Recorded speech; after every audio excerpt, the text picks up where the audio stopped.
And it's a blessing no matter what they get to say. And it's a blessing. Yeah, lakini nakuja it is a blessing no matter what they get to say. Wengi wanafikiria tunatokea third world, afu wengi wanafikiria kila mtu anaenda na scholarship.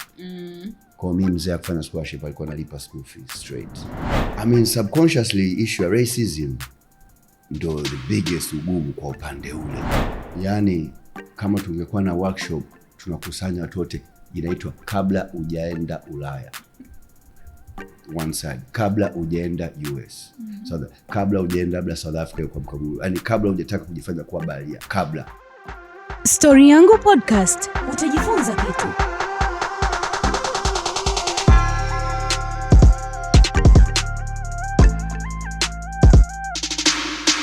Hello guys, mambo ni vipi, mambo ni aje? Hopefully uko poa kabisa. Nikukaribisha kwenye episode nyingine ya Story Yangu Podcast. Sehemu ambako tunapata nafasi ya kusikia story ya mtu ambaye safari yake ya maisha ama hatua zake mbalimbali za maisha amepitia kwenye mapito tofauti ambayo kwa namna fulani tunaweza kujifunza kutokea kwenye hayo. Tukaweza kuburudika, tukaweza kuenjoy, lakini pia tukaweza kupiga hatua na kuchukua mawili matatu kwenye safari zetu hizi za upambanaji sisi kama vijana. Na episode ya leo bwana, tuko na kijana ambaye amepambana kwa muda mrefu sana, ameishi kwenye nchi tofauti, mabara tofauti pia. Kwa siku ya leo tusikie story ya tofauti kidogo. Unajua tunazoea ni wasanii, ni waigizaji, sijui nini. Sasa leo tuko na mtu ambaye ni media personnel, lakini pia ameishi kwenye nchi tofauti, na unavyojua kwamba ukiwa kwenye nchi tofauti pia experience inakuwa ni tofauti. Haiwezi ikawa sawa na kama umezaliwa Tanzania, ukaishi Tanzania, ukakulia Tanzania. So leo tutasikia mengi sana, tutajifunza mengi. Lakini kabla tunaenda kuonana na mgeni wetu na ukajua ni nani, nikukumbushe kusubscribe our YouTube channel ambayo ni Story Yangu Podcast na utano notification, kwa sababu kila baada ya wiki 2 inatoka episode mpya ambayo inakuwa iko na vitu unique tofauti na iliyopita, na inakuwa ni ya moto zaidi, special kwa ajili yako. Mimi naitwa Chika na Instagram pia tupo kama Story Yangu Podcast. Hakikisha kwamba unatufuata na huko. Mgeni wetu wa leo anaitwa Gwai bwana. So Gwai, mambo? Salama mzima? Nashukuru Mungu. Karibu sana bwana. Asante sana. Karibu sana Femina, karibu sana Story Yangu. Nashukuruni. Nashukuruni. Okay, sasa bwana, sisi tunataka kusikia vitu vingi sana kutoka kwako as I introduced before kuhusiana na vitu mbalimbali ambavyo tutaenda kuviongelea kwa siku ya leo. Lakini huwa siku zote tunampa mgeni nafasi ya kujitambulisha yeye peke yake. Nimeshakutambulisha kwa upande wangu, lakini nipende kukupa nafasi pia na wewe ujitambulishe. Nashukuru sana. Yes, asante. Naitwa Gwai, kama ulivyosema, Gwai, Mtanzania, mwimbaji, mwigizaji, fanya radio na TV. Personnel, martial artist, philosopher, humanitarian, activist, herbalist. Lazima mitishamba, lazima tusafishe mwili, hekalu. So yeah, lakini other than that, kama usema, tukia huko tukaenda shule Marekani, things of those nature. But yeah, huyo ni Gwai. Okay, so tukianza kwenye your nationality. Umezaliwa Tanzania? Ndio. Na umezaliwa kwenye familia aina gani? Ulikuwa mtoto wa ngapi? Umekuwa kwenye mazingira ya aina gani? Mimi wa mwisho, wa 4. Last born. Last born, star born. Okay. Wa 4, wazazi wazee, mzee alikuwa serikalini, foreign affairs, za mambo nje. Kwa hiyo watu wa Mbeya wote wawili. Okay. Ndio. Kwa maisha ya kidiplomat ambayo kabla mimi sijazaliwa yeye alishafanya Russia, New York. Karudi na ndugu zangu, then mimi ndo nikapatikana. And then mimi post yangu ya kwanza tulienda Ethiopia. Baada hapo nikarudi Tanzania, and then baadaye tukaenda Malawi, Zambia, kabla sijaenda US, lakini nimekulia diplomatic family. Kwamba kuna safari za hapa na pale za kimataifa. So how hard was it kuwa unasafiri? Unajua kama watoto tunapendaga ku make friends, kuzoea mazingira, lakini sasa maisha yako yanaonekana ulikuwa more safiri. Ilikuwa ngumu au rahisi kwako kiasi gani? Na ilikuwa rahisi kwa sababu pia nimesoma boarding. Kwa mimi nimesoma boarding Kenya. Kwa wazee tayari kama vile alikuwa na prepare. Yeye ndo alikuwa anajua. Lakini pia kwa ile ingia toka, kwa sababu unaona baba anasafiri sana kila kati, unaambia bwana lete karatasi mchole mguu ya size nini, kwa hiyo ilikuwa plenty unaagiza.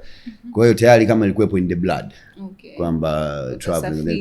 Kwa hiyo uncle Teko muda wake mama alikuwa tayari US, walimwacha kule when they went in the 80s. Unaona, kwa alikuwepo, unajua na uncle yuko New York.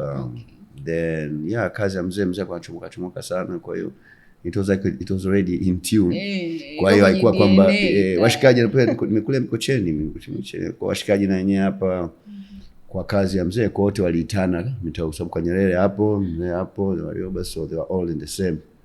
Sisi kwa washikaji wengi walikuwa tayari ni watu wa international. Yes, well in the area where we lived, kwa ilikuwa ni rahisi tu ku just cope. Lakini wazazi sasa inaonekana kwamba wazazi wako walikuwa they're always working, wanasafiri and everything. Ilikuwaje sasa kwenye malezi? Kuyapata yale malezi ya wazazi kwa pamoja kitu wakiwa safarini. Yaani ilikuwaje makuzi yao? Mama alikuwepo on the ground, lakini post ni post. Kama post ya mzee inachukua wanakupa post as a diplomat, unaenda 4 years, kwa mama naye alikuwa anaenda huko, lakini mimi wote. Kwa hiyo mimi nyumbani nilivyokulia Mikocheni, kabla ya Samia ya kwanza, post ya kwanza nilikuwa mdogo, ya kwanza 96 tulienda Ethiopia. When I was young. Kwa hiyo lakini mama alikuwepo, kwa hiyo alikuwepo na ndugu. Unajua huko tena nuclear extended family, kwa kila shangazi wa kila mama mdogo. They were there, lakini mama was never away. Kwa post ile ya mzee kwa Tanzania is the whole family. Inakuwa hivyo lakini ile mzee kuchomoka hiyo inakuwa yeye kama yeye.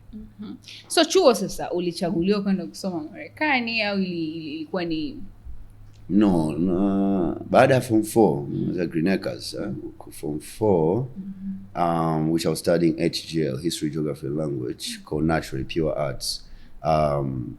Mimi sikujua, nikajua labda tundu mzee atakaza 5 na 6 tubaki Bongo, lakini nikamuuliza mama akasema anadhani atasoma form 5 na 6 kwenda UD. No, anamaliza 4 anaenda Marekani. Mama anakunong'oneza hivyo. Hiyo ilikuwa ni moyoni, yani it was like what? Kwa hiyo I'm not going to stay ile, unajua kwa hiyo ilikuwa tayari given baada ya form 4. Kwa kwenda 5 na 6. Hapana. 6 iwe na ni US.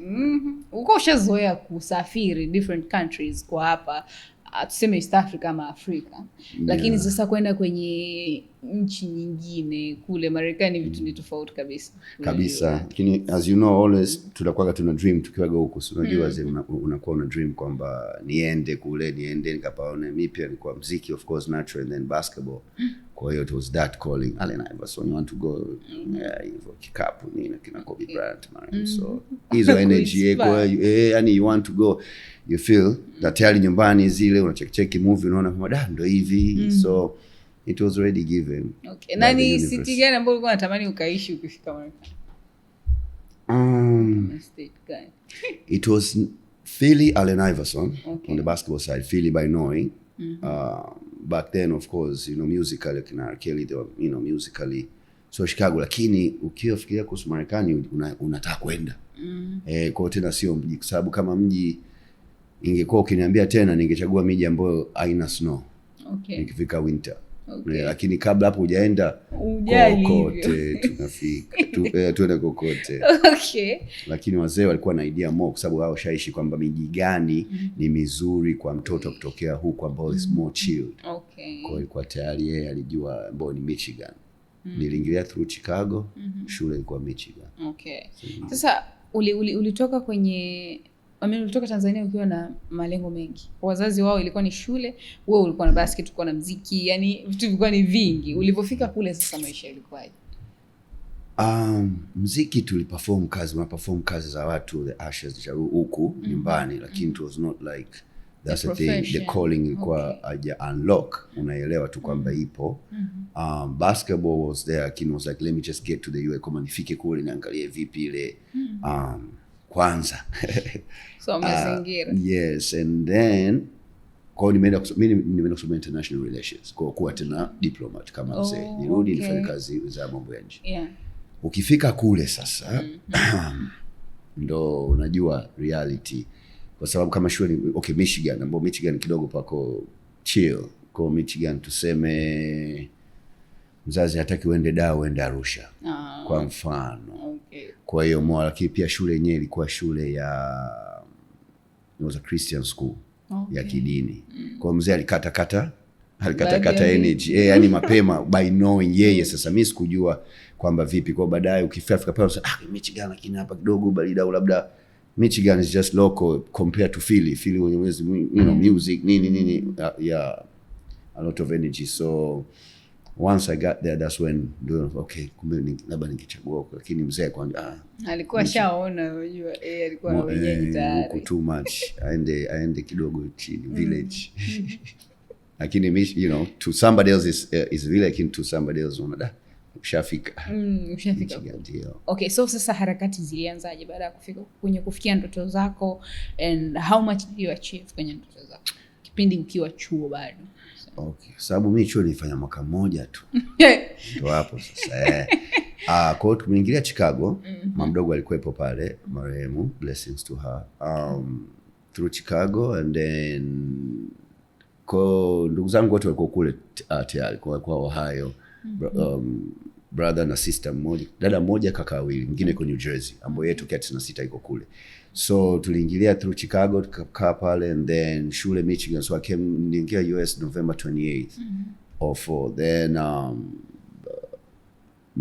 January of 5 ndo shule inaanza Michigan. Kwa from Chicago to Ohio, ambao ndugu wako kule, ni kama 5-6 hour drive. So nikaenda kule, and then ndo nikaanza shule January of 05. Kwa January tumetima, lakini by then ka spirit kamzika kwa kashaanza. Okay. Kwa sababu kidogo kibongo ndo kama hivyo, kwa yale malezi. Kwa hiyo nilikuwa shangai magorofa au mambo ya pamba nini, lazima ile those things kidogo nilikuwa kama nimesurpass. Kwa hiyo ilikuwa kwamba influence iko kwingine.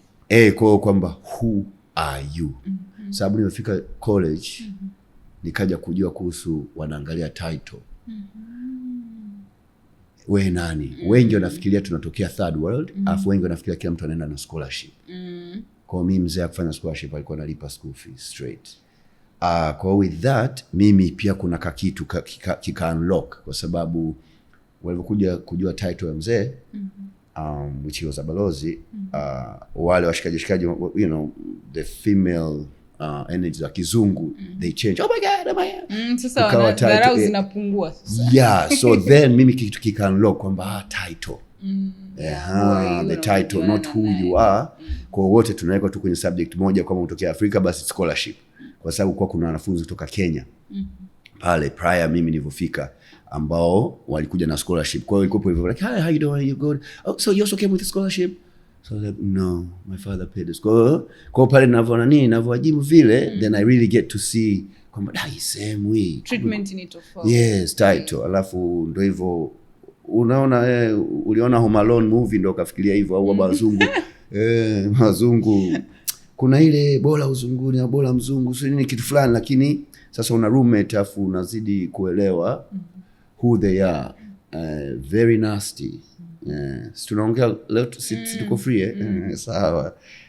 Wachafu sana. Kwa hiyo story ambayo kwa nyumbani bora wazungu au bora leo, sasa kwa nyumbani sisi ni watu wasafi. In reality, so uko nice roommate, bodies, so roommate tunamwona kwa like pale vitu vina unlock kwangu mimi personal, like okay, au watu sio vile unavyoona, and then hiyo title kwa Mwenyezi Mungu akana unlock vitu kistyle hiyo. Kwa international relations ni udibongo, ni vai tai, nionekane kutoka kule, ni waburuze waliosoma Judaism hapa, then au mimi nipate kazi mapema zaidi kwa sababu certificate ya kutoka kule. Kwa hiyo zote zilikuwa na unlock kwamba sisi zaidi kule. Okay. Lakini wewe pata tu hii, and then the music thing, then it really unlocked. Lakini ilikuwa tu. Okay, so kabla tujaondoka kwenye maisha ya chuo tukaingia kwingine kwenye mambo ya music, umesema kuna utofauti. Kwa hiyo maana walofika kwa scholarship maisha yalikuwa like they are less privileged kutokana na it's the same. Sasa ndio akili ya mtu ya wale kwamba scholarship umepewa kamsaada. Kwa watu wa Afrika lazima tuingie Marekani kimsaada. Okay. Tena Marekani is a continent, US. Tu sababu US ni states. Ndio, sababu Brazil is in America, Argentina. Vitu kama hivyo. But hiyo sasa mimi ndo nikana unlock hiyo. Kwa hiyo basically ni kwamba hawategemei mtu mweusi au toka kwanza wa pale pale tu bado ananyanyaswa, si ndio? Ambao African American so called. Sasa huyu alitoka kabisa kama ulikana wewe Mtanzania. Did you come with a boat? Ignorant question. Wanaona hamna ndege. Bwana. Kama unakumbuka ile movie The Ghost Must Be Crazy. The Ghost and Agnes ile ndio SA ya South Africa. Kwa hiyo they will bring you that story. African Buddhist scratch zile story fulani. Sasa with me ndio hiyo title kwamba your father. Kwa hiyo it was like E. And then I'm humble naturally. Kwa hiyo kutokea nyumbani ndio kama tunasema tumekulia extended na nuclear family. Kwa hiyo kazi ya mzee ni ya mzee. Au sio? Kwa hiyo kama if you don't have that row naturally, kwa ukifika kule wale they wanna treat you kwamba okay, kama you're supposed to have the row. Yeah, kwa sababu of your father's status. Yes. Kwa to me it was like, no, it was never that. Exactly. Kwa hiyo sasa how do you keep that? Then nikajua issue ya title. Kwa mimi it was like, double sword. Kwa nawaona who they are as people, alafu how they see us as Africans. Okay. Naam. Na ni kweli kwamba kuna baadhi ya states kwamba mambo ya racism ni makubwa zaidi ama ni apakaliki na watu weusi au US kote bwana. Kote ndani ubaguzi upo, racism kote upo. Kama kule nasema kule racism ya kwamba you cannot run away. Chaka hawezi kukimbilia, Chaka hawezi kukimbia na rangi yake au Lydia, she cannot run away from that. Huku nyumbani ni stomachsism. But njaa. That's what I say, issue ya race kwamba your color scheme to the point una akili zako unajua ume degree brother hapa na director mzuri, lakini atasubirishwa kazi katoka kadogo fulani kutoka high school huko kachukua kazi ya bro. Bro kapiga 4 years na kwa hiyo tell me about that. Kwa hiyo inaweza kuwa inafanyika Kentucky. Miji midogo ambayo kuna matajiri wengi au miji midogo, ubaguzi ule wa zamani ule upo. Huku mikubwa ambayo amechangamka, you don't see it lakini you can feel it. Kama bado ipo. Lakini ndio mchawi. Lakini hii mingine midogo, kwa the Kentuckys, the Iowas, nini huku, they are heavy in a certain way whereby ndio zile umehamia kule una kazi yako nzuri, labda telecom company imekupeleka, lakini sasa unaenda neighborhood kama like a Masaki over that side, then the all neighbors are Caucasian, they are white. Kwa hiyo it's like chika, so how did you get there? Kwa hiyo ndio zile unafanya eventi, umaika watu wako saa 8 the whole month, polisi wanakuwa napita pita, mara wamekuja megonga, madam sijui sauti ya muziki, sijui nini, unaona sasa jamani, mimi na maelimu yangu huko nimekuja ni I'm okay, I'm well off. Kanaiba kale kabibi, kafuka na kusalimia kila asubuhi. Hi chika. Kanapiga polisi. Bwana, nafu asubuhi anakusalimia anakualika vizuri, but ndio huyo. Au sijui mashine yako ile ya kuloan ni expensive label, Caterpillar imeandikwa. How did she get that? Atakuwa anaiba. How? Baadaye anakuja kukuambia sijui, yani I'm telling you, kwa hiyo kuna vitu fulani yani naam. Yeah, kwa hiyo it's something you really have to have tight dini, strong skin wanasema, sio naam. Kwa baadhi ya mambo ya kwenye movie ni hapo in reality. Kabisa. Sasa ndio maana wanakuonesha hizo movie mpaka leo, movie za race. Mimi nakwambia chika, movie ya racism siwezi kuangalia sasa hivi. Okay. Nilishakata like 5 years ago, 7. Hata kama ukiniambia whatever Denzel is acting, whoever Halle Berry, whoever the best actor that you feel like they could act, because I can act too. Lakini the whole thing is story ni ile. To the point is nakupa story kuhusu Sidney Poitier, the late big actor in the US. Alimwambia Denzel kwamba ukikubali N-word movies, itaendelea hivyo. Alikataa movie, the next one wakapiga ya Steve Biko, Cry Freedom. Okay. He's explaining to you. So it's like God is the one who has given us talent, not another human being. Kwa hiyo why should I always accept that? Kwa hiyo he listened to that, ikaja a meaningful movie. Unaona, so to the point is like no, you need to know thyself. Okay. you know, so but yeah. Okay, sasa nataka turudi chuo. Umesema ulisoma mwaka mmoja ndo dako ulikuwa au ni uliamua kwamba udrop? 4 years. College 4 years. Wow, na umesoma mwaka mmoja. Nasema college kwa 4 years, msee kwenda kulipa yote. Mimi sasa vitu vina unlock. Kwa ukaamua kudrop uni. Baba ilipokeaje? Ilibidi nitengeneze. Afu mzee wa Kinyaksi, si unajua. Kasoma nakwambia sijui alitembea toka wapi mpaka wapi miguu peku zile bado mama anakuambia lakini si maisha yako wewe sio ya kwake. Sasa yule mama mdogo alikuwa iko Chicago which she's deceased now, rest in power kwake. Alikuwa Chicago, tuliingilia pale kwa mama mdogo, alikuwa mama mdogo poa. She was hair stylist pale ndo anakimbiza pale hair stylist, watu wanakuja nini 150 per head. Mama mdogo afanye kazi nje atoki. Kwa mule ndani nini ndo zile ikifika weekend mtumie bibi yako hela unaenda nini. Kwa mama mdogo pia alikuwa na mtoto miaka 4. Kwa hiyo mama mdogo mimi nikampigia simu. So January I started, by November I'm like I'm done.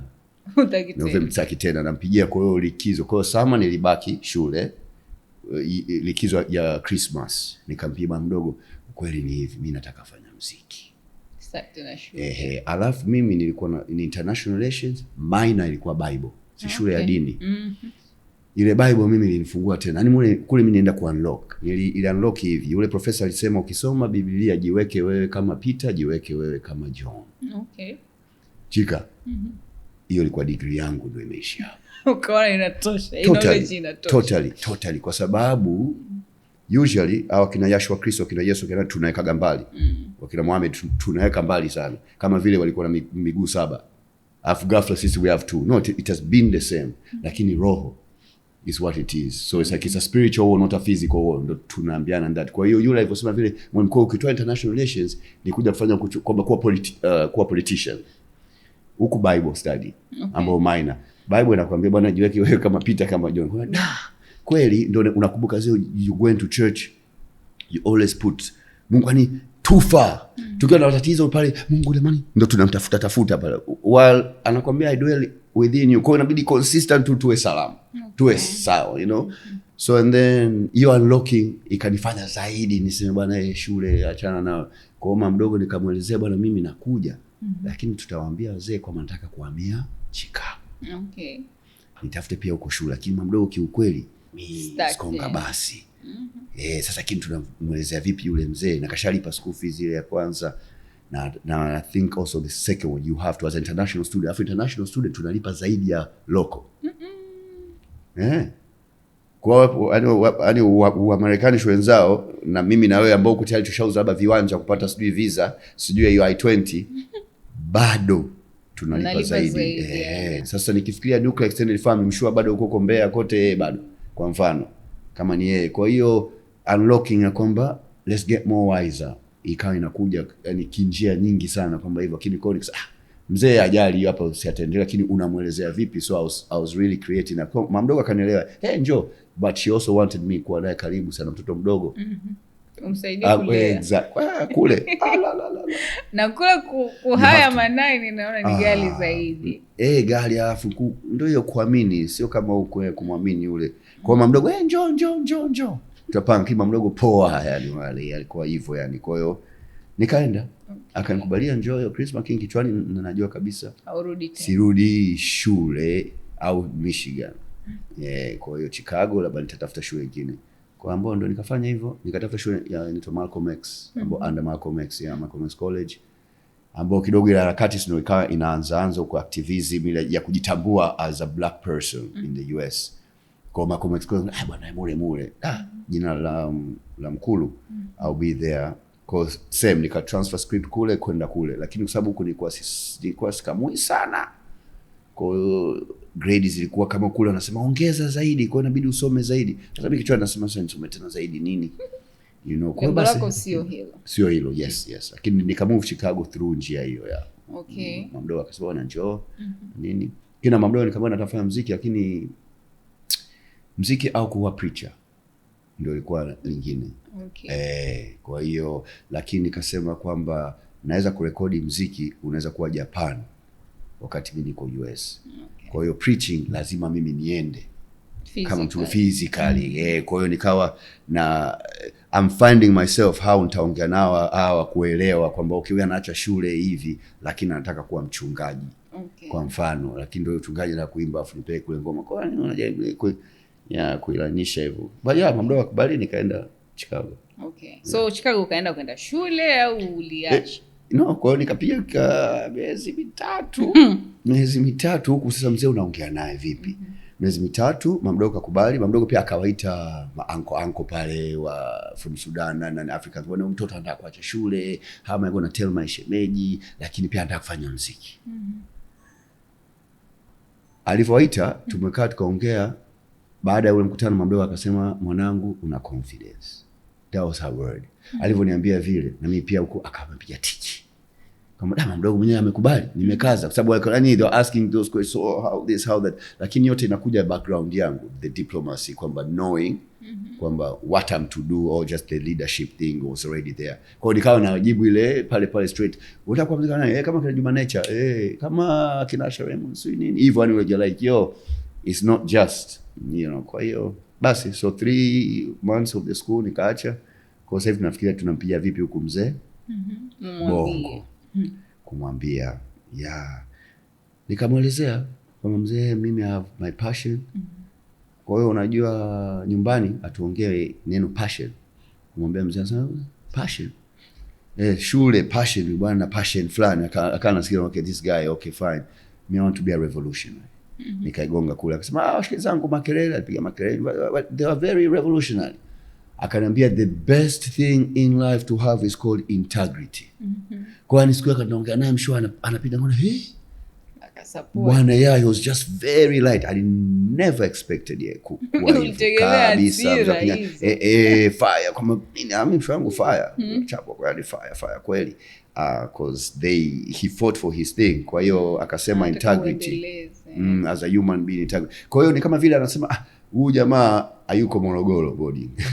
Huyu jamaa hayuko sijui Congo body. Yuko Marekani, very challenging place. Kwa yeye bila kuniambia direct hivyo akatumia those words. In life you just have to have integrity, have very low so like integrity. Okay. Kwa he's punching that like basi hao mwingine. Sawa bwana, kuwa salama na mama yako mdogo. Haya, right on. Ndo zake zile. Nakumbuka nilikuwa kama kwenye basement hivi. Hapana juu. Kakubali. Okay. So safari ya muziki ikaanza. Safari ya my natural given talents zikaanza kwa sababu nikaona ziko nyingi kwamba I love basketball but I can coach pia. Kwa hiyo mtoto mdogo pia nilikuwa na push na coach. Kini acting was something that was easy, natural, and it comes from the family. So sister naye alianza early huku nyumbani. So kwa ndo zile unaenda sasa kwenye events za African community ambao sio Tanzania. Kwa sababu pia hata mwenyewe na wasdea wa Tanzania, wabongo kule wengi wakafikia mimi ni African American au Jamaica. Okay.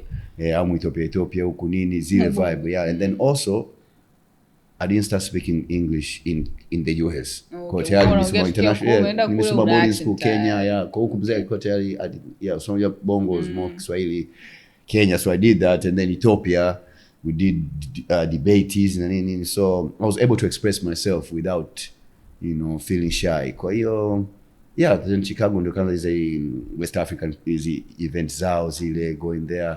Alafu of course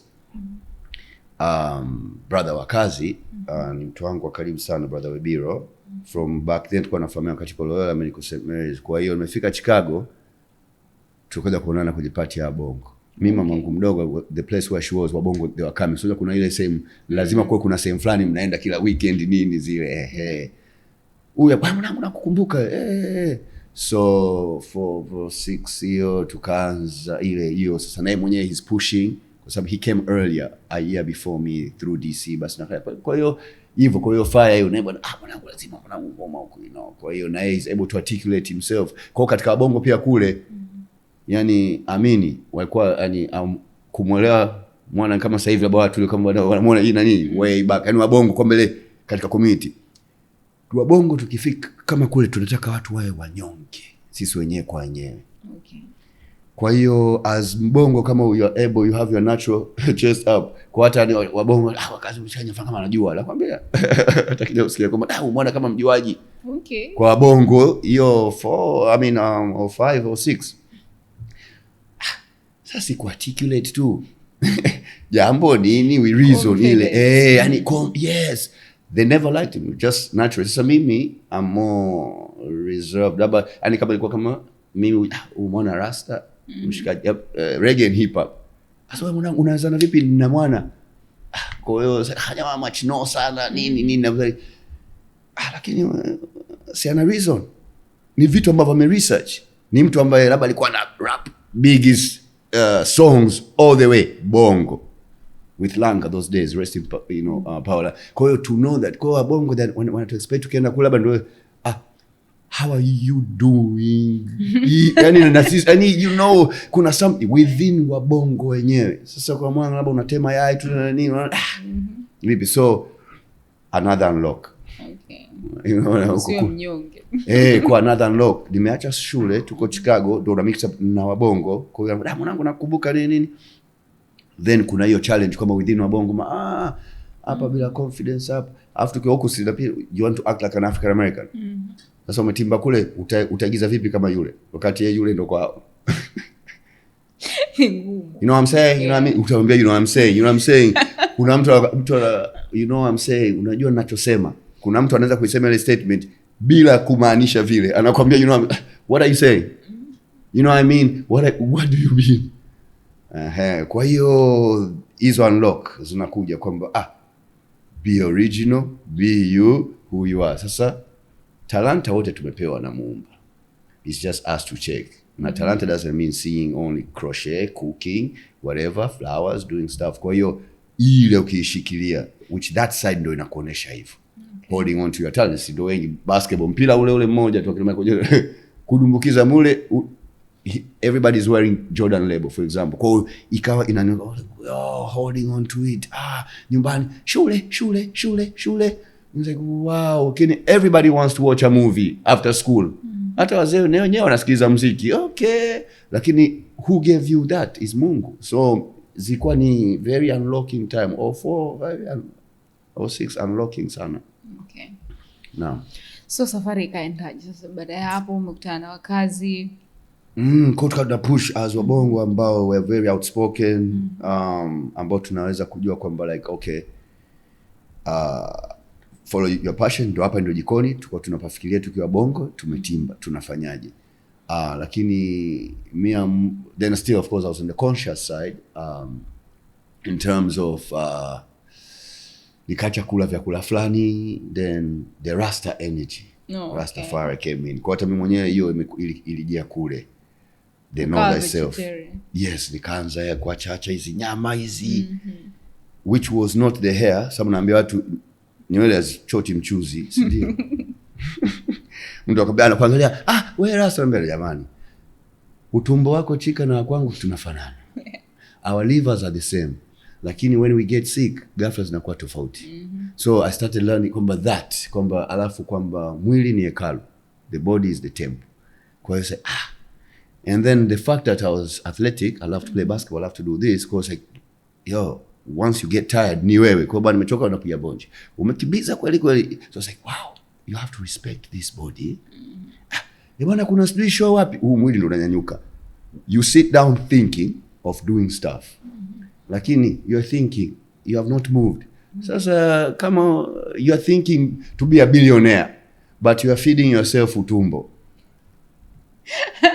wala utumbo so we'll be rich on a wheelchair okay but the Chucks atakuwa anatupeleka bali lazima atakuwa anatuibia sana utaibiwa sana so the way of thinking ile unaanza ku break down kwa hiyo wanasema this is the biggest place it speaks out and also we feed it well I was able to control this one in terms of putting the food kwa hiyo hivyo just naturally connecting to na elders ambao you hear lakini kama unasema it's more of a calling kwa hiyo nilikuwa naisikilizia hivyo I was like okay no more meat no this then I was like fish hapa na pale nini then lakini yote nakuja tena how I was raised Things were there. Kwa hiyo haikuwa kwamba mwanangu kuku I ate already the KFCs kule nini unadumbukia nazo fresh burgers zile nini double fresh, lakini the nafsi was starting to reduce, like in order for you kufanya kazi na unataka ufanye you have kupunguza vitu fulani ambayo hiyo kitu huwezi kumwambia mtu ambaye anasikia dogo.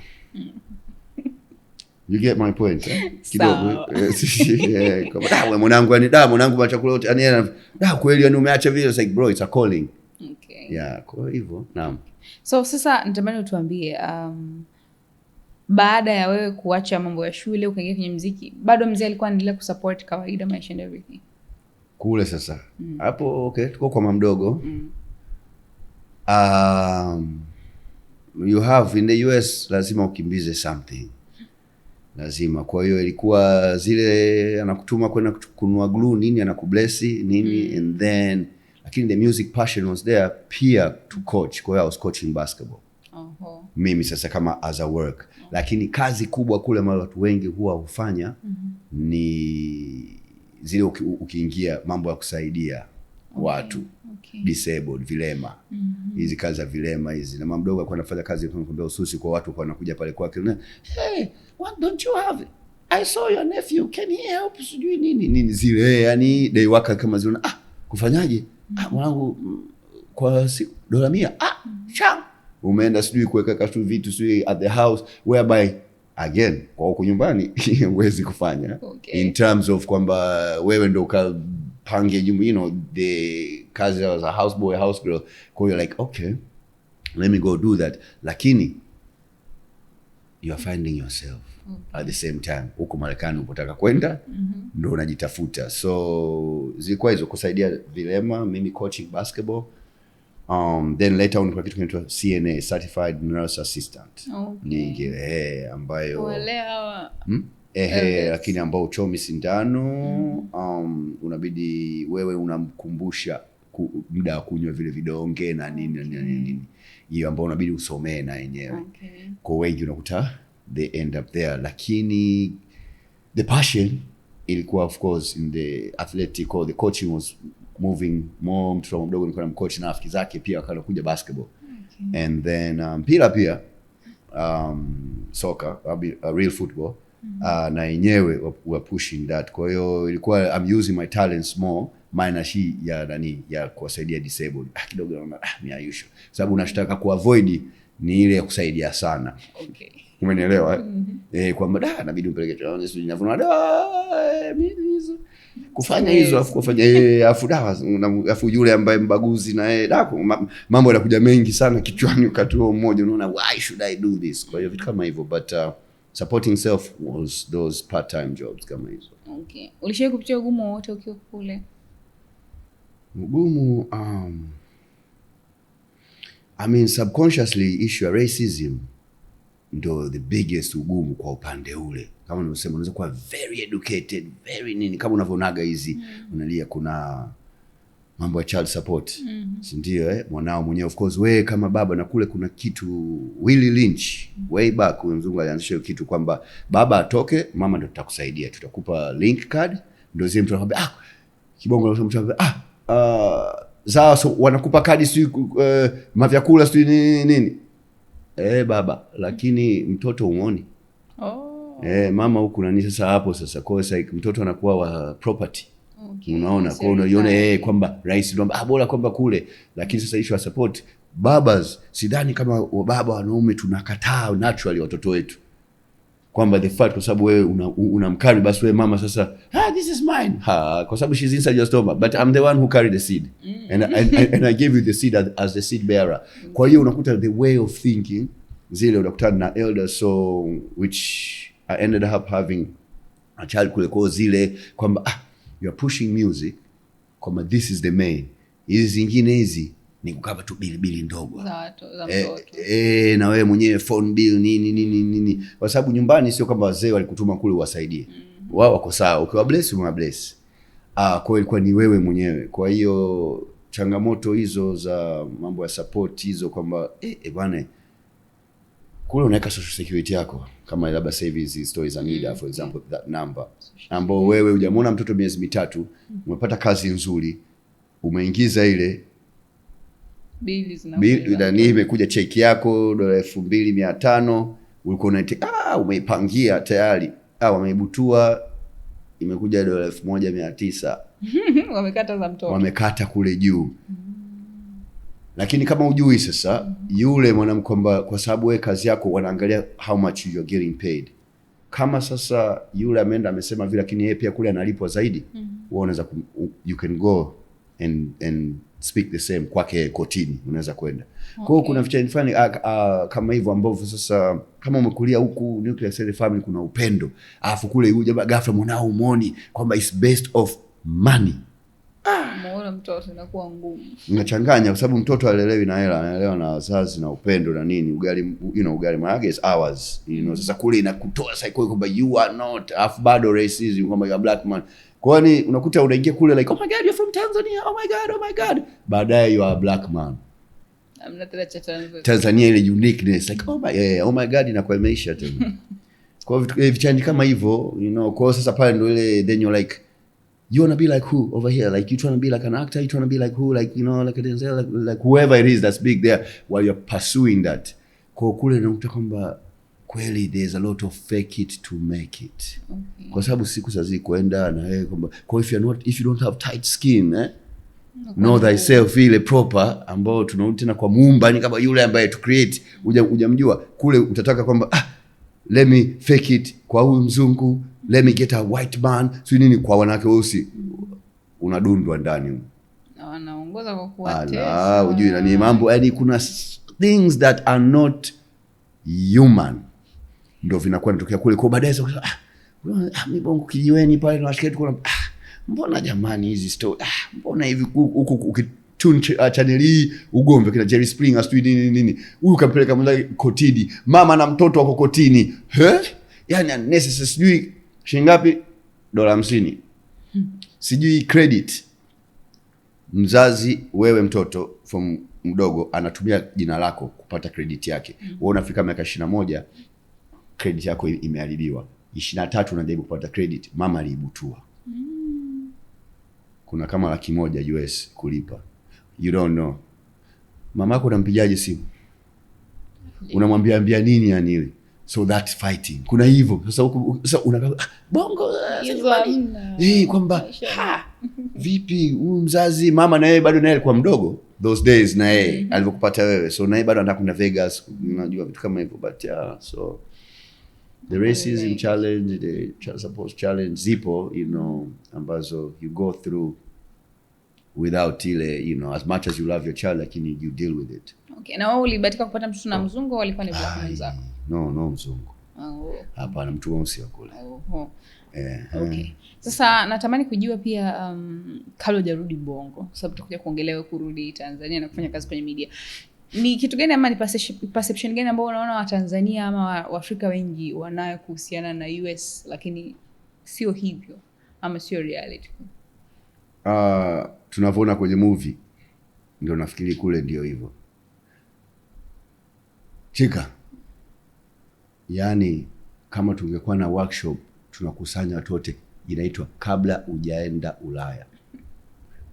One side, kabla hujaenda US. So kabla hujaenda labda South Africa kwa mkaburu. Yaani kabla hujataka kujifanya kuwa baharia, kabla.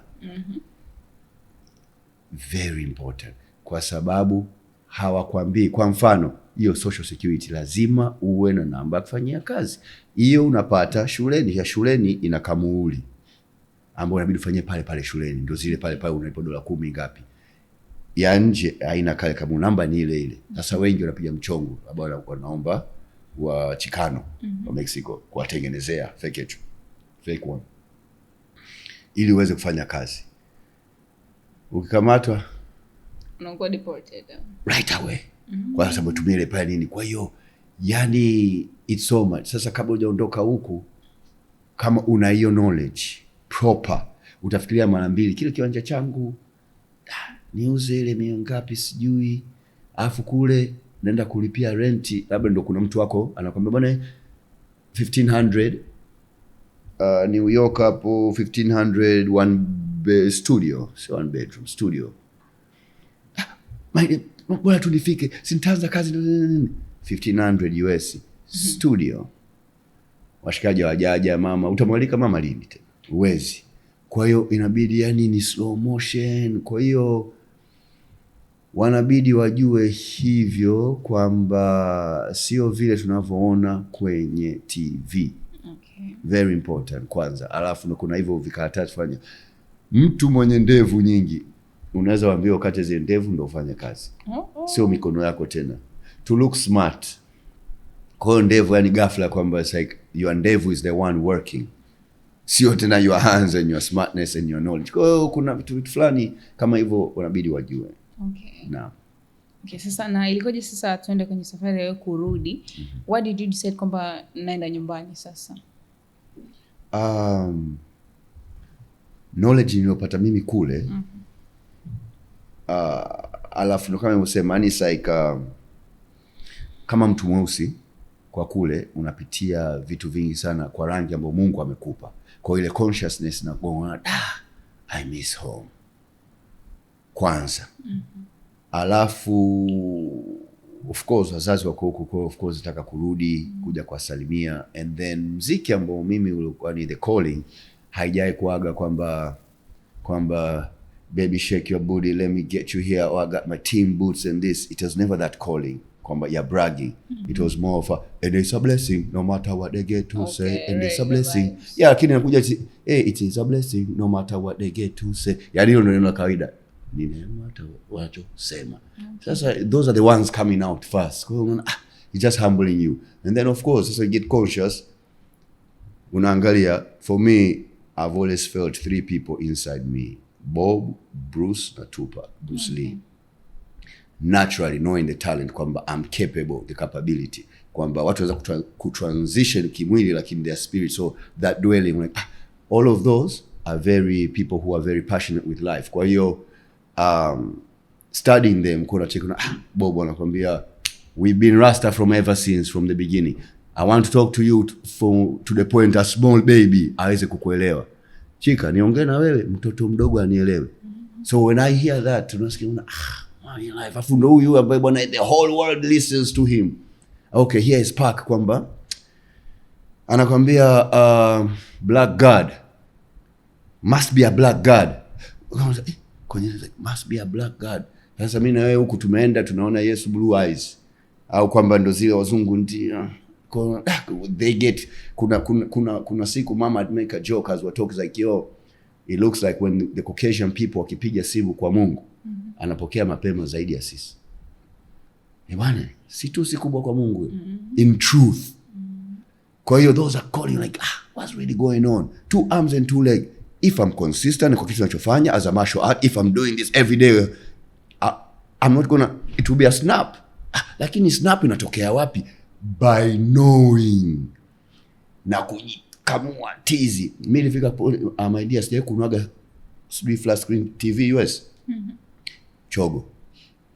I go to the ile nikasema I'll watch Kobe Bryant on a small TV but I'll feel him more as a person. Kwa it was not like luxury kwamba yule ni mtu yuko mbali. Kwa I all kept them inside myself. So to the point wakina Bob, wakina Bruce nini kwamba ile overstanding self kama Bruce said we got 2 arms and 2 legs. How honestly can we express ourselves? Ni hivyo. Kwenye kupigana? Hapa it's just 2. Lakini there's no 3 kwamba mimi nikae na style sasa ndio Bruce akisema here I am, how can I express myself? Can you not bite me? Are we not animals? Distance hii na hiyo nafika vipi hapo? Lakini with all that I applied in my real life. Okay. Kwamba simplicity. Kwa Tanzania bwana unaiona hapa, Tandale naiona kabisa hii hapa na zoom. Kwamba it's not the place where I am, it's who I am. Then from there on I started a movement called Tuko Pazuri movement. Okay. Kwa in the point of Tandale tuko pazuri, Beverly Hills tuko pazuri, ni mtu sio kitu. We create this does not create us. Kwa hiyo the Tanzania theme was like alafu again our country is peace from way back inajulikana hivyo. Like let me go home. Then I came back home ukatulie. Yeah, for real. Yeah, so I came with the children this side to bring them so to learn this culture na kujua background yetu, especially by knowing kwamba I come from a certain background. Kwa acha naye aje aone vitu kama experience hiyo simplicity basi. Lakini I came, so I did not live as a Rasta. Lakini I went there, then I became a Rasta in the consciousness. Kwa kurudi nyuma huku inakuwa ni rahisi sana because all I need is my head. So, naam. Okay, so sasa tuende kwenye hicho ndio kilichofanya ukaingia kwenye media na ukafanya kipindi hichi cha reggae. The Ngoma Reggae, prior to Ngoma Reggae, kwa ndio unasema knowing thy talent. So I know I can sing, I can act, I can present radio because it's all about reasoning. Kwa hiyo, and then coming from the diplomatic background, kwa the leadership, kwamba sikuwa frontline, so it's like okay, but it's on this side. Kwa hiyo nilivyokujaga nikaja na EP yangu, Gwa EP, Push That, shared pale, Klaus, they were like, ujamaa, he needs to go to West Africa more, had some links with the Kusagas, so he gave that advice. I was like, the Tanzania market, bongo flavor, because of what, I do Kiswahili and English, lakini the beats were not bongo flavor kind of vibe. Basi, that was the energy, but there's the presenting side. Nikaenda Klaus na kina Wasiwasi before wakati nilikuwa pale na kina Kerry ule pale. I knew Babu from back then, lakini Raskanyopa ambao the chief editor pale. Bwana yupo Mkushi hapa, come here. Tunataka kipindi kwa Wasi was pushing kipindi kinaitwa Rhythm Sport. Wanataka lafudhi ya patwa. So for me it was easy. Yo, big up to yourself, yo. Right about now, this is Rhythm Sport in Tanzania. Hey, bwana, this guy should take this. Lakini sponsor. We did 12 episodes. But from there, that did not work in terms we were waiting for the sponsor. Then me, I gotta feed the family here. I was like, no way. Buddha Blue, kwa Kairuki pale. Nyuma. First I left, nikaenda Arusha. Pushing Arusha na kina Warriors from the East. I was working with them pale. Then wakanita Buddha Blue, tukaenda kimbiza pale kina Kerry nani. So my whole thing was this. Kwamba apart from music I could present, lakini reggae in Tanzania is not strong. Everybody's telling me nenda Kenya, nenda Uganda, heavy. Sasa hapa Tanzania, who's going to put that flag? So of course I reasoned with the elders, kina Gotairi, our brother, and then I also joined Taramu, Tanzania Rastafari movement iko hapa. Kwa wale elders wanakwambia bwana Lucky Dube alikuja hapa 82 akasema kitovu cha reggae kiko Tanzania. But the reason behind is because we have Mount Kilimanjaro. And we take it very lightly. Olduvai Gorge tumesoma kwenye history. Lakini hapa hapa kwetu. So that statement, I'm like, okay, inanifit. I'll push that more apart from just the music. Music, unaona kwamba imekaa vipi, could do features, lakini I have knowledge. So we could do that. Kwa Buddha Blue, the vibe was, waleto kina Admadi, waleto kina nani, we're not waiting for no show. Kerry, piga biti. Yo, big up to yourself, I see the lady with the blue. Anakuja pale, yo, chika, red, white, freestyle, let's mash up. So we were pushing that. That went on. We're not getting the paper there, lakini we're doing off the passion. Kwa unasikilizia. I left to Arusha. EFM wanafungua 2015. Majizo akamcheki brother mmoja tu badala akamcheki wakazi akanipigia akaniambia brother, wana jamaa wanafungua kipindi, they need you. That's how I got called. Then I came from Arusha 2015 when they started at Knet, kipindi Ngoma Reggae. So then you're like, okay, as an artist working at the radio later on, so unajibiminia ngoma zako mdogo and everything, but then of course the big heart is there to help other artists in a way where they should push especially reggae and dancehall in Tanzania. Kwa hiyo so 2015 Ngoma Reggae was born. So they needed a kipindi cha reggae.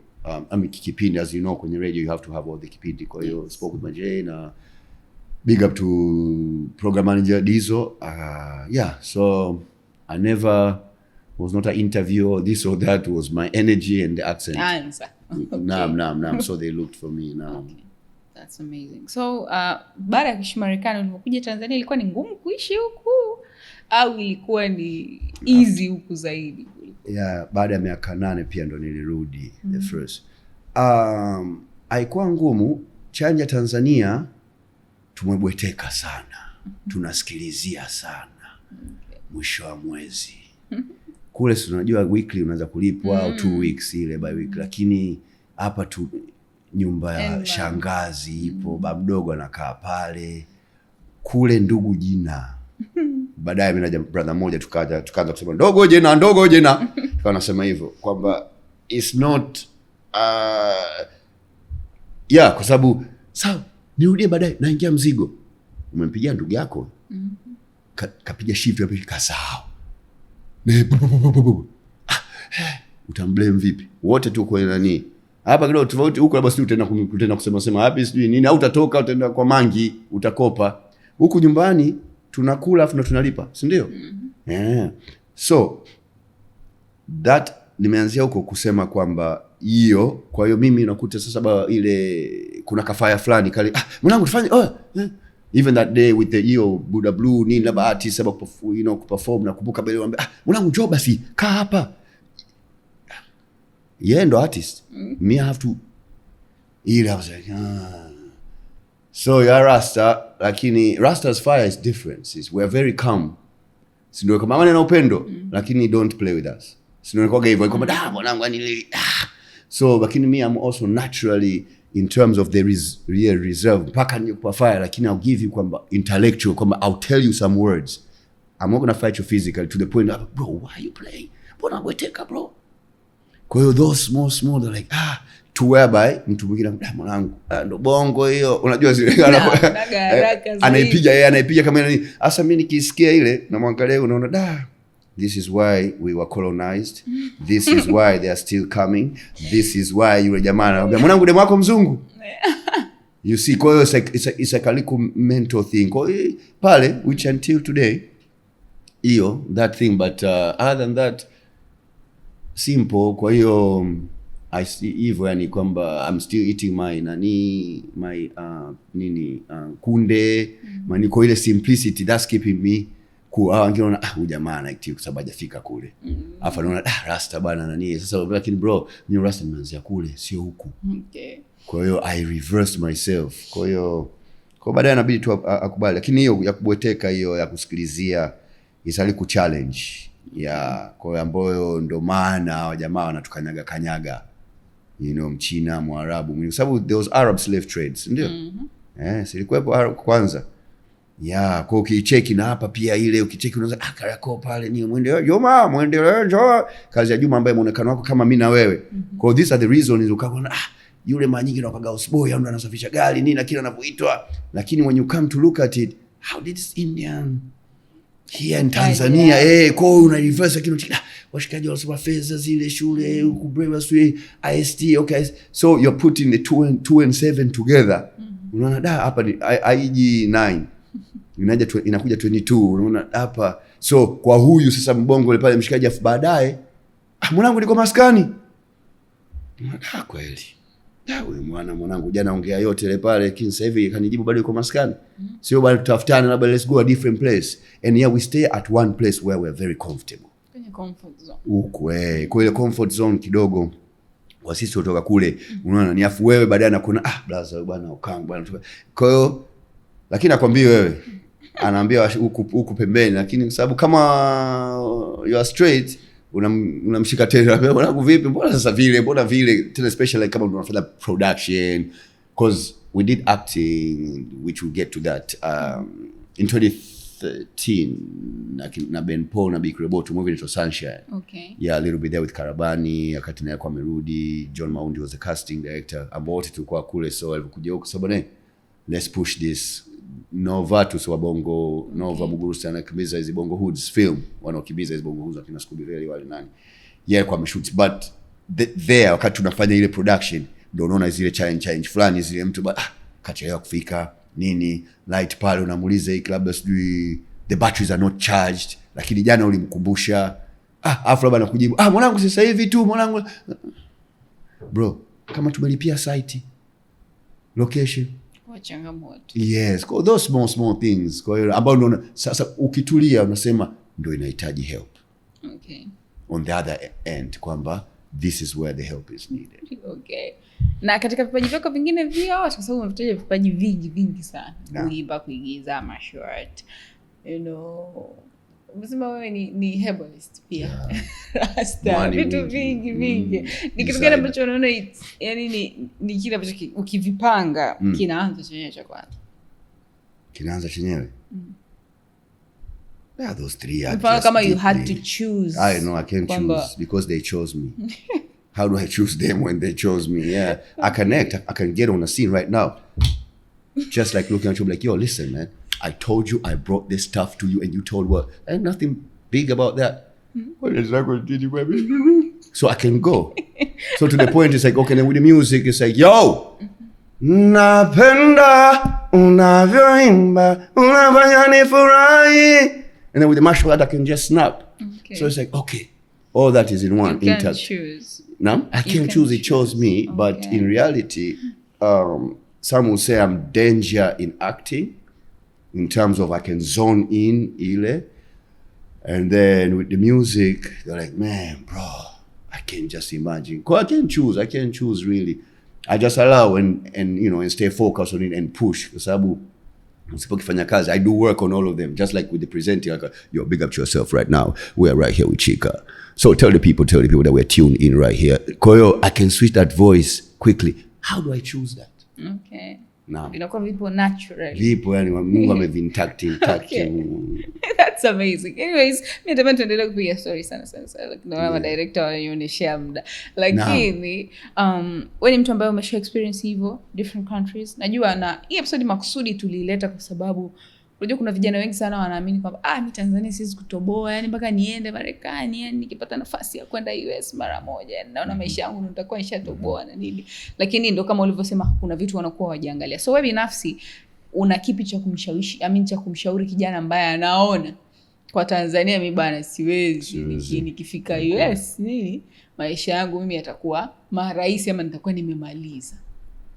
Mtu mwenye hiyo mindset. It's a spiritual war, not a physical war. Alainianzia hapo. Vita vya kiroho sio vya kimwili. Kwanza, roho yako inabidi iwe strong sana. Okay.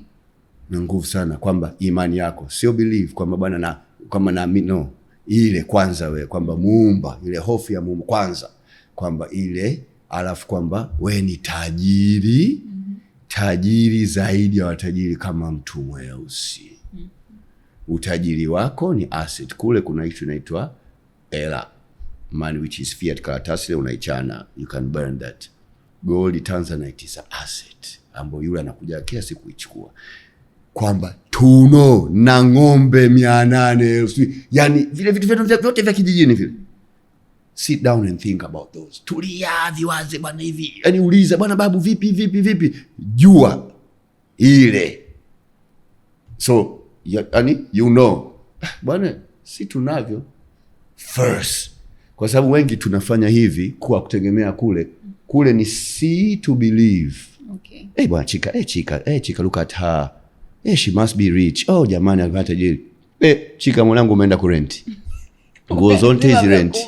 Okay. Yes. Kama zile music video tunazonaga kule America tunaona kama za kwao zote. Wana rent si video na shoot.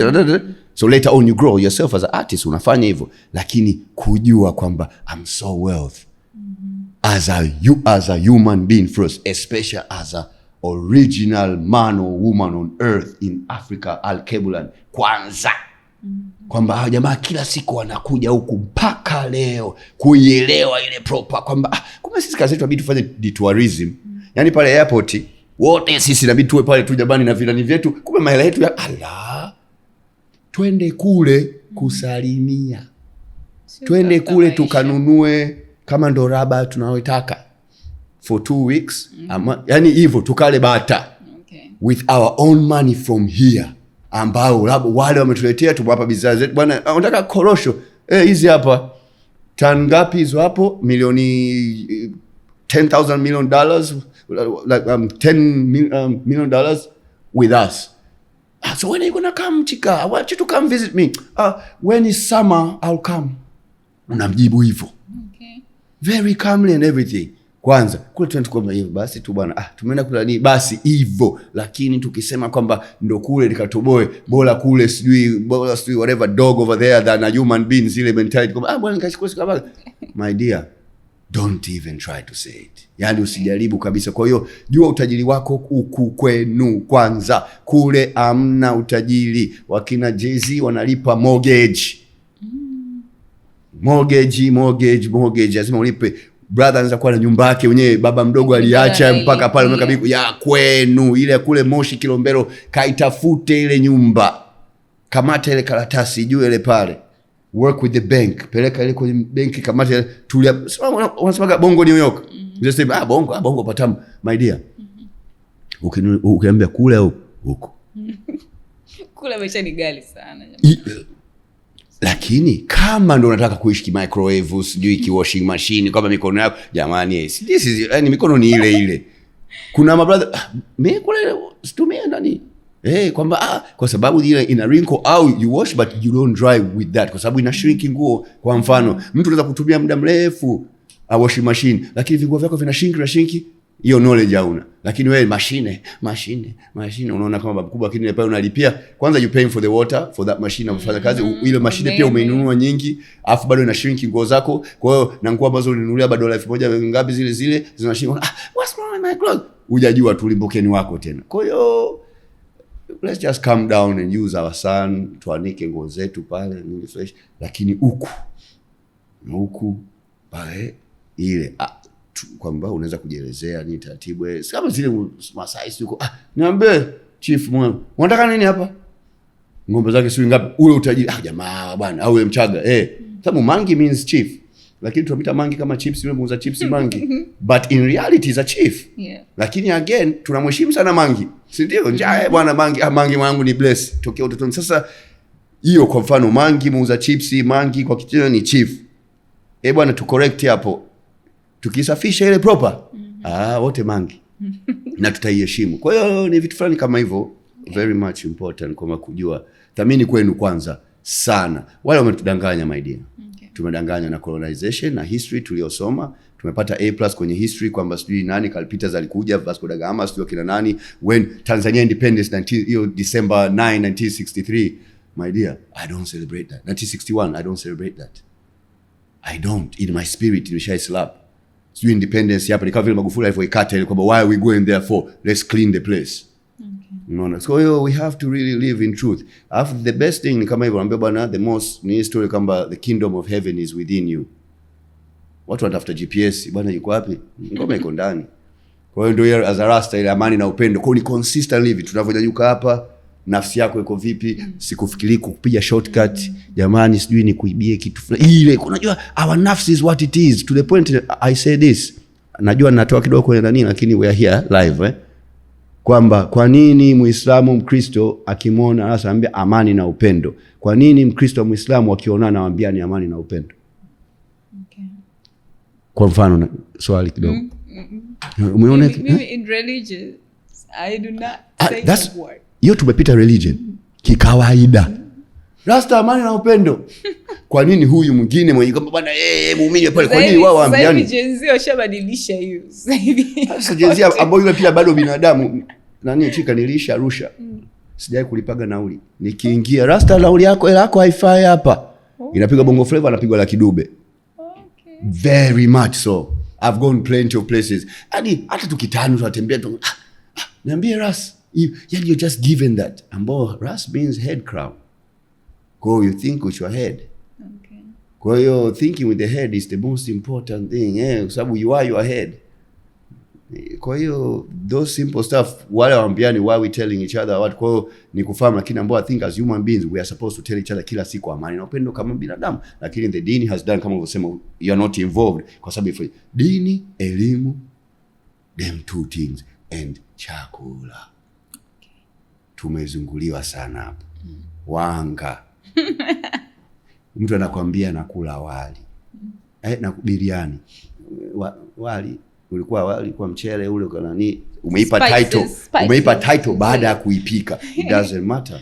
Kwa hiyo those breakdown I think is very important. Even tumedanganya those three main things which we have to really get strong on that. Kuambia watu hata kama ukifika kule sasa you don't want to go get the burgers wakati you could be saving and cooking from home. Yeah, we save. Kwa hiyo ni tu vidogo tuingie ndani than outside. Now. Okay, so bwana mimi nakushukuru sana for your time.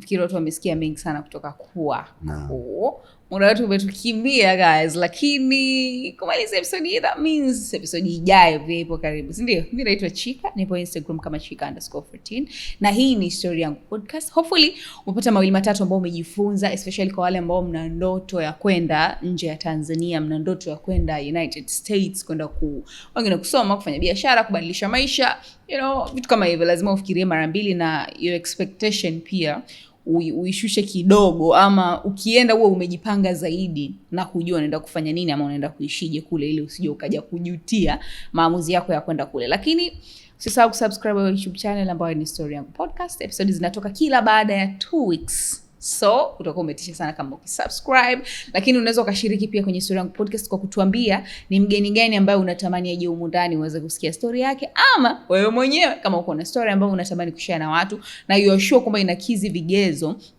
vya kumfundisha mtu na kumburudisha at the same time na kutoa michongo here and there, unaweza ukatuandikia kwenye DM ya kwetu Instagram Story Yangu Podcast, ukaandika tu kama summary ya story yako pale, and then ikikidhi vigezo utatafutwa, and then utakuja utakaa hapa na utatupa story yako na watu watajifunza na kuburudika kutoka kwako. So for today, bye guys. Story Yangu Podcast, utajifunza kitu.